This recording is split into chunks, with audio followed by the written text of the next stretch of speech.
स्वागत है फ्रेंड्स हमारे यूट्यूब चैनल में। हम लोग कक्षा 10वीं का एनसीईआरटी बुक देख रहे हैं, जिसमें वास्तविक संख्या रियल नंबर देख रहे हैं। इसमें हम लोग आज प्रश्नावली 1.3 देखेंगे। 1.3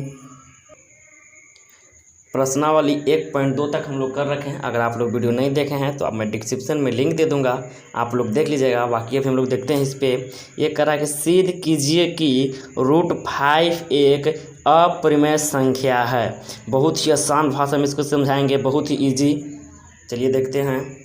देखिए, ऐसे प्रश्नों में हम क्या करते हैं कि जो हमारा दिया रहता है उसके हम विपरीत मानते हैं। जैसे मेरा यहाँ दिया हुआ है कि अपरिमेय है, तो इसको हम परिमेय मान लेंगे। सॉल्व करते हैं तो सॉल्व करेंगे तो लिखेंगे कि माना कि √5 एक परिमेय संख्या है। क्या है? परिमेय संख्या मान लेंगे। परिमेय संख्या है। परिमेय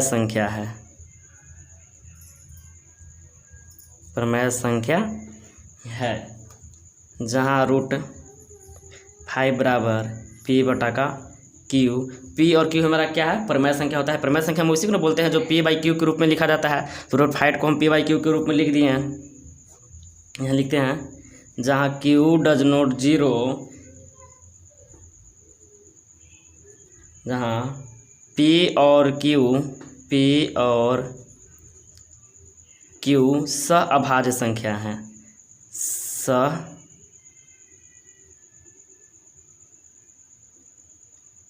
सहअभाज्य संख्या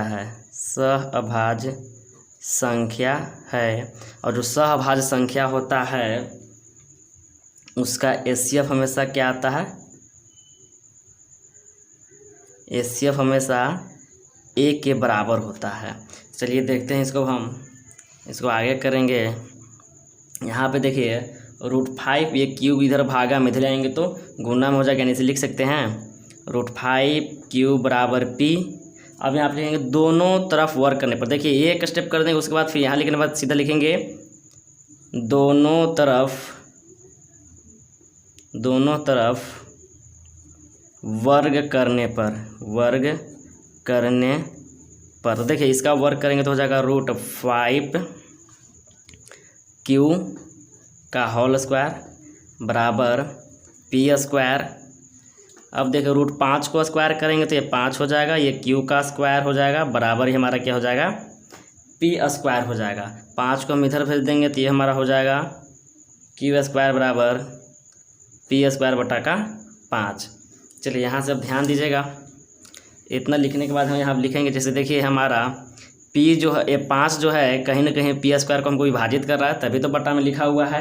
जब विभाजित कर रहा है तो यहाँ लिखेंगे, हम लैंग्वेज थोड़ा सा लिख लेंगे। यहाँ 5 P² को विभाजित करता है,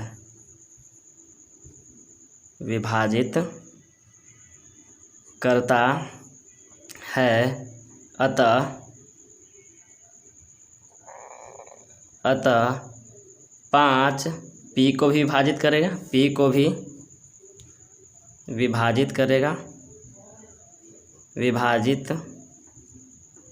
करेगा। अब देखिए हमारा कहने का मतलब है कि जैसे 5 जो है P² को काटता है, यानी मान लीजिए किसी संख्या को मान लीजिए कि हम एक संख्या 3 लेते हैं और 3 जो है √9 को काटता है, तो रूट अगर हटाएंगे 9 का तो 3 को भी तो काटेगा ना।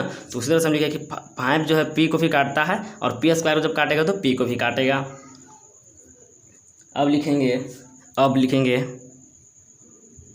अब P बराबर जितना मेरा यहाँ नंबर रहेगा संख्या, उसी को यहाँ पे हम मान लेंगे 5R के बराबर। P बराबर 5R। अब इसको करेंगे, यहाँ भी एक बार हम क्या करेंगे, वर्ग करने पे लिखेंगे। वर्ग करने पर यहाँ देखिए वर्ग करेंगे तो हो जाएगा P² बराबर 5 का स्क्वायर करेंगे 25 और R का स्क्वायर करेंगे तो R²। देखिए अब यहाँ पे हमारा जो है, एक मिनट देख लीजिए यहाँ पे थोड़ा सा, ये P² बराबर 5Q² है ना, तो इसको क्या करेंगे, हम यहाँ पे रख देंगे P² जब लिख देंगे 5Q² बराबर 25R²। ये 5 से 5 क्या होगा, कैंसिल हो जाएगा, यानी मेरा हो जाएगा क्यू स्क्वायर बराबर 5r²। यहाँ से लिख सकते हैं क्यू स्क्वायर बट्टा का 5 बराबर r स्क्वायर। यानी यहाँ पे लिखेंगे कि यहाँ p जो है क्यू स्क्वायर को विभाजित करता है, अतः 5 क्यू को भी विभाजित करेगा। इस तरह से लिख सकते हैं यहाँ पे ना, लिखेंगे यहाँ 5 क्यू स्क्वायर को विभाजित करता है,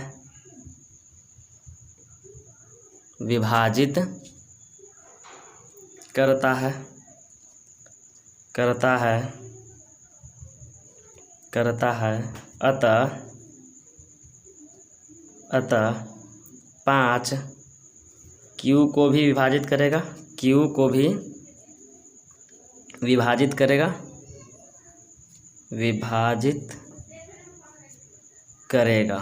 करेगा।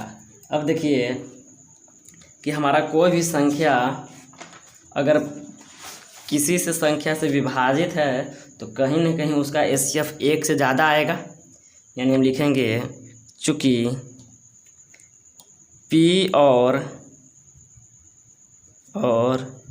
Q दोनों 5 से विभाजित है। क्या है? दोनों 5 से विभाजित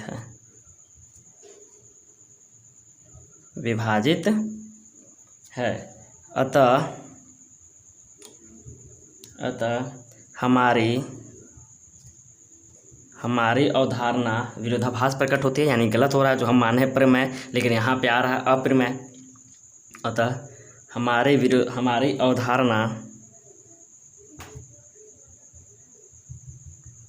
अवधारणा विरोधाभास प्रकट होती है,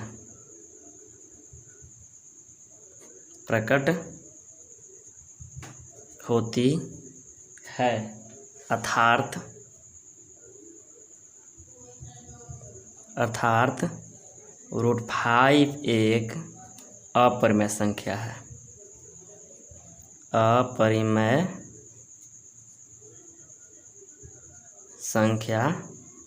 है, अब देखिए क्वेश्चन नंबर इसका हम 2 देखेंगे। 2 क्वेश्चन नंबर क्या बोल रहा है फटाफट देख लेते हैं। क्वेश्चन नंबर 2 कह रहा है कि सिद्ध कीजिए कि 3 + 2√5 एक अपरिमेय संख्या है। तो देखिए जितना भी अपरिमेय संख्या हमको सिद्ध करने के लिए देगा सब इसी मेथड बन जाएगा। √5 हो, √2 हो, √3 हो, √7 हो, √11 हो, 3 + 2√5 हो, 1/√2 हो, 7√5 हो, 6 - 2 रूट हो, जो भी हमारा दिया रहेगा सब इसी पे सोल्व हो जाएगा। तो देखते हैं, इसको भी दिया है 3 + 2√5, 2√5। ये तो और आसान है। देखिए सोल्व करते हैं। यहाँ पे अगर हम उल्टा मान लेंगे तो माना कि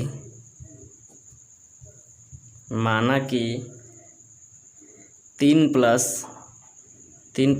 2√5 एक परिमेय संख्या है,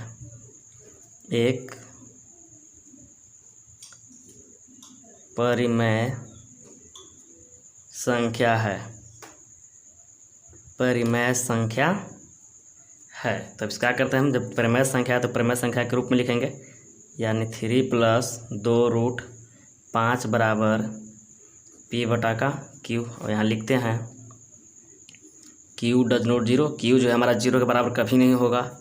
जहाँ P और Q सहअभाज्य संख्या है, अभाज्य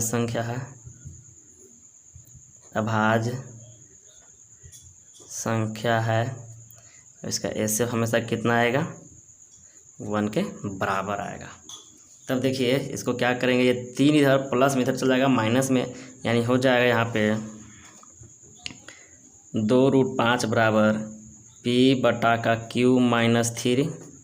अब यहाँ पे देख लीजिए ये 3 हम Q मेरा यहाँ एलसीएम हो जाएगा, तो ये हो जाएगा P - 3Q। अब देखिए 2 इधर गुना में इधर आ जाएगा भागा में, यानी मेरा √5 हो जाएगा P - 3Q/2Q। अब देखिए थोड़ा सा यहाँ पे लैंग्वेज लिख लेंगे। चूँकि P तथा Q P तथा Q पूर्णांक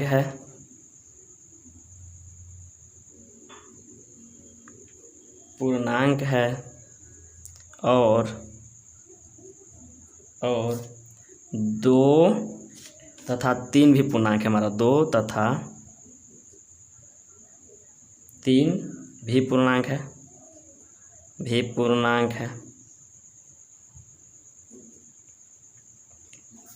है, इसलिए P माइनस 3Q बटा 2Q एक परिमेय संख्या है,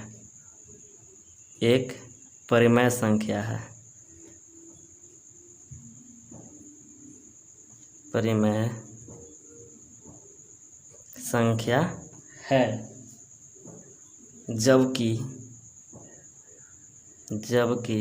हम जो बायां पक्ष अभी प्रूफ किए तुरंत √5 क्या है, अपरिमेय संख्या है।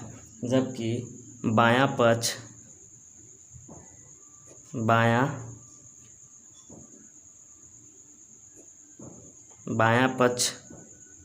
√5 एक अपरिमेय संख्या है। क्या है?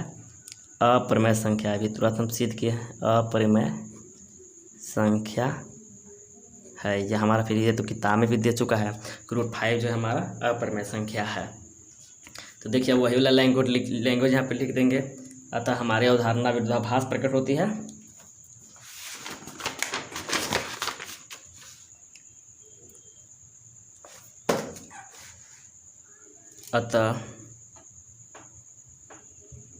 अतः हमारी अवधारणा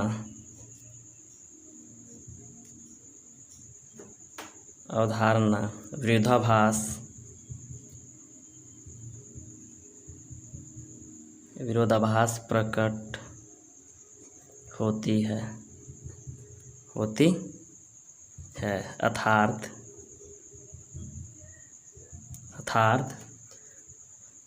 3 + 2√5 एक अपरिमेय संख्या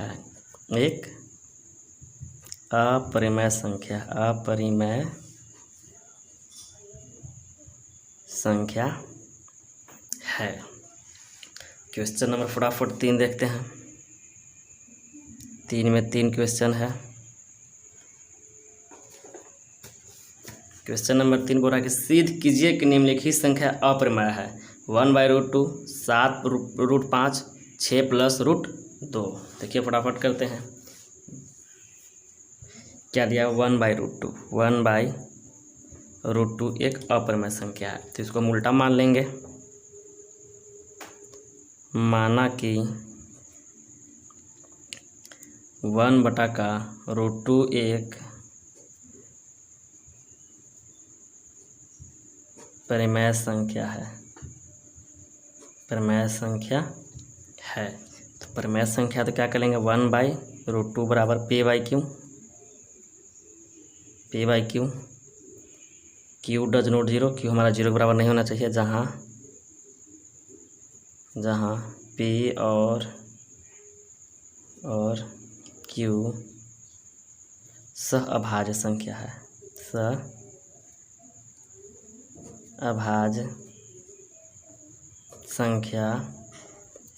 और सहअभाज्य हमारा संख्या होता है, उसका एलसीएम हमेशा 1 के बराबर आता है। तो चलिए देखिए, ये हमारा √2 अगर हम गुना करते हैं क्रॉस मल्टीप्लिकेशन, तो रूट यहाँ जाएगा कि यहाँ, यानी मेरा हो जाएगा Q बराबर √2P। अब यहाँ क्या करें? दोनों तरफ वर्क करने पे, दोनों तरफ सब में एक ही रूल है, अलग कुछ नहीं है। दोनों तरफ वर्ग करने पर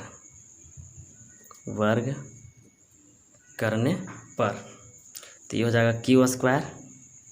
और यहाँ पे करेंगे तो √2 का स्क्वायर 2 और P²। देखिए 2 हमारा इधर है गुना में, इधर भेज देंगे भागा में, यानी हो जाएगा हमारा क्या? Q²/2 बराबर P²। अब वही चीज़ बोलेंगे यहाँ 2 जो है Q² विभाजित करता है, Q² को विभाजित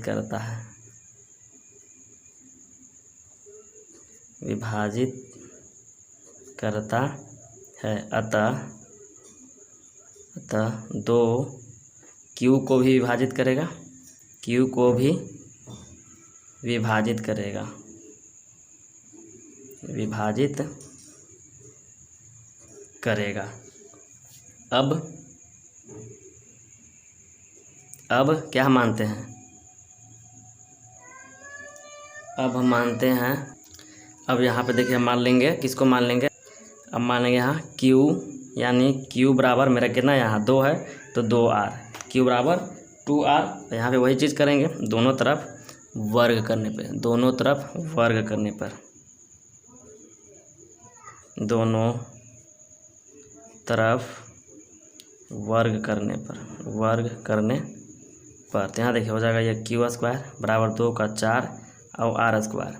अब देखिए Q स्क्वायर पर मेरा कुछ आया हुआ है तो Q स्क्वायर पर में आया हुआ है 2P स्क्वायर, तो Q स्क्वायर के जगह पे हम लिख सकते हैं 2P स्क्वायर बराबर 4R स्क्वायर। यहाँ देखिए 2 से 2 ये कैंसिल, यानी हो जाएगा P स्क्वायर बराबर 2R स्क्वायर, या 2 को इधर ले आएंगे तो हो जाएगा P स्क्वायर बटा का 2 बराबर R स्क्वायर। और देखिए क्या हम इसको ऐसे लिख सकते हैं,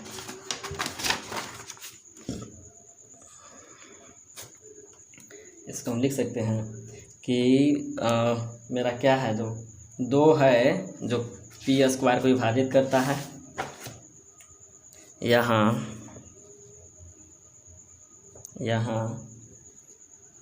2P स्क्वायर को विभाजित करता है। पिछले बार Q को विभाजित करता तो अब P को करेगा, P स्क्वायर को विभाजित करता है, विभाजित करता है।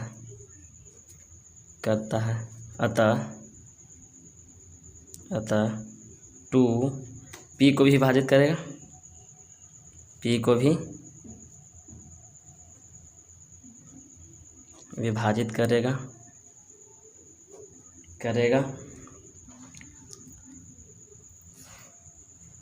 अब यहाँ पे लिखेंगे क्या, वही चीज़, चूँकि P और Q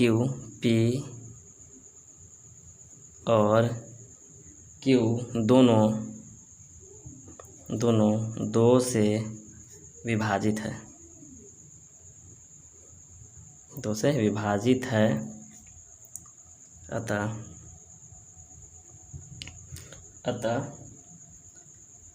HCF जो मेरा इसका होगा डज नॉट 1, यानी 1 के बराबर नहीं होगा। अतः इसको हम बोल सकते हैं क्या, अतः हमारी अवधारणा विरोधाभास प्रकट करती है।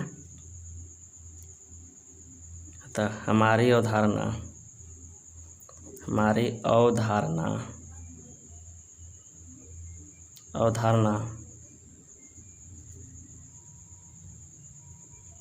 विरोधाभास प्रकट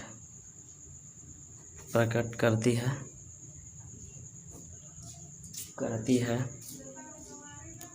विरोधाभास प्रकट करती है। अर्थात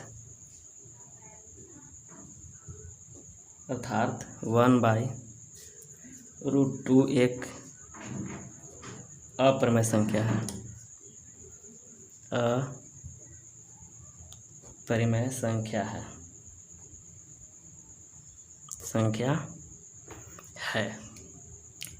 क्वेश्चन नंबर इसका 2 देखेंगे।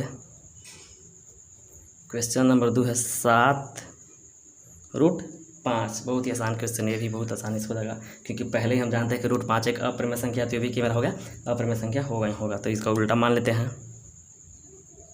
माना कि 7√5 एक परिमेय संख्या है, एक परिमेय संख्या है। और जो परिमेय संख्या होता है वो P/Q के रूप में होता है, यानी 7√5 बराबर P/Q। ये हो जाएगा Q डज नॉट 0, जहाँ P और Q सहअभाज्य संख्या है, सहअभाज्य संख्या है।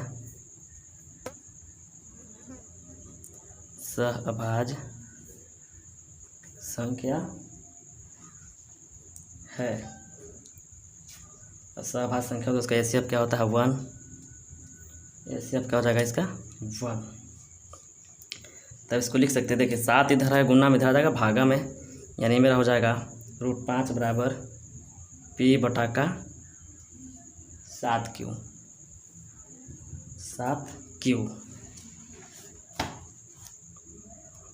लिखेंगे चूँकि P तथा Q पूर्णांक है, P तथा Q पूर्णांक है और 7 भी पूर्णांक है, 7 भी पूर्णांक है। इसलिए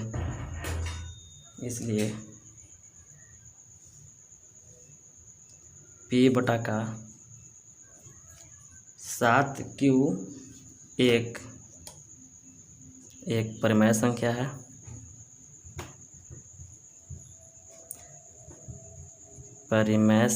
है, जबकि दायां पक्ष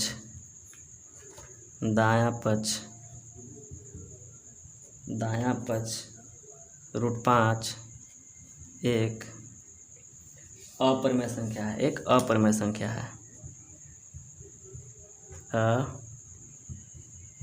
अपरिमेय संख्या है। अर्थात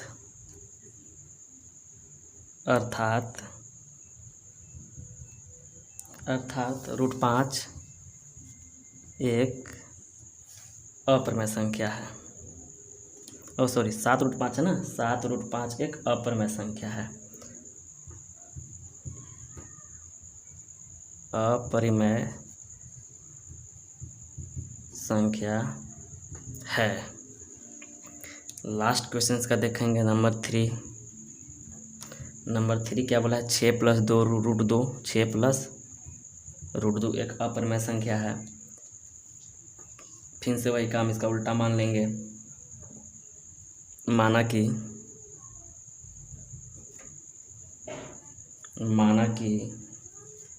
6 + √2 एक परिमेय संख्या है, परिमेय संख्या है। परिमेय संख्या है तो परिमेय संख्या के रूप में लिखते हैं 6√2 बराबर P बटा का Q डज नॉट 0, जहाँ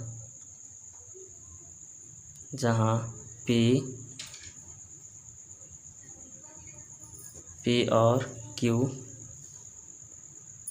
सहअभाज्य संख्या है,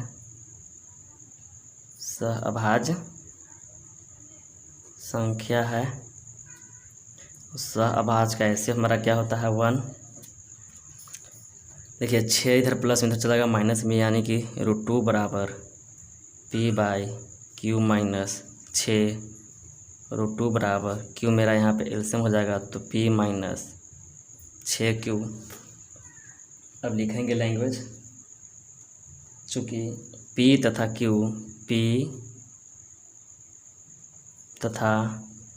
Q पूर्णांक है और 6 भी पूर्णांक है, इसलिए P माइनस 6Q बटा का Q हमारा क्या हो जाएगा, एक परिमेय संख्या होगा, क्योंकि P/Q के रूप में लिखा गया, पूर्णांक है तो एक परिमेय संख्या होगा, परिमेय संख्या है। जबकि √2 एक अपरिमेय संख्या है, एक अपरिमेय संख्या है। देखिए यहाँ पे √2 को इसलिए हम सोच सिद्ध नहीं करते कि अपरिमेय की परिमेय, क्योंकि ये पहले ही हम जानते हैं, तो इसलिए हम इसको कर लेते हैं, अपरिमेय संख्या है। अर्थात हमारा मानना विरोधाभास है। अतः हमारी अवधारणा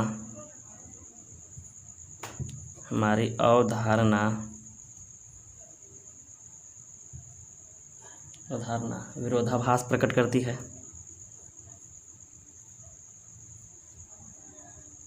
विरोधाभास प्रकट करती है, अर्थात 6+√2 एक अपरिमेय संख्या है। अपरिमेय संख्या है। ये मेरा क्वेश्चन ख़त्म हुआ और ये प्रश्नावली 1.3 भी ख़त्म हो गया। बाकी आज के वीडियो में बस हम लोग इतना ही देखेंगे। अगले वीडियो में प्रश्नावली 1.4 करेंगे। बाकी वीडियो अच्छा लगे तो लाइक करें, शेयर करें और सब्सक्राइब करें।